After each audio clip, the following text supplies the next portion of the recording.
فتح مکہ کے دن حضور جب مکہ میں تشریف لائے تو حضور نے فرمایا دور جاہلیت کے اندر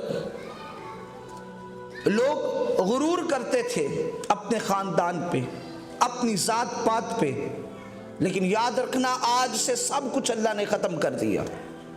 کسی کو کسی پہ کوئی فوقیت نہیں، ذات پات کے اعتبار سے کوئی عالی النسب نہیں، کوئی کمتر نہیں، سبھی برابر ہیں۔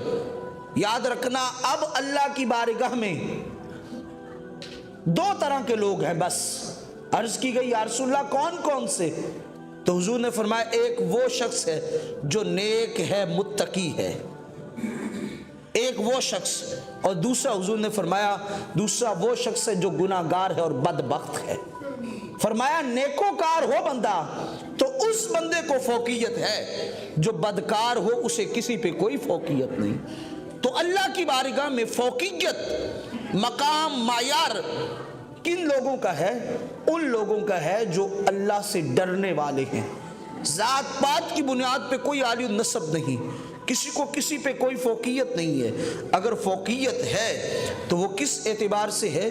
وہ سارے کا سارا اعتبار ایک ہی ہے، اور وہ ہے اللہ سے ڈرنا، تقوی، پرہیزگاری کی کیفیت۔ جس کو یہ نصیب ہوتی ہے وہی حقیقت میں اللہ کا قرب پانے والا ہے۔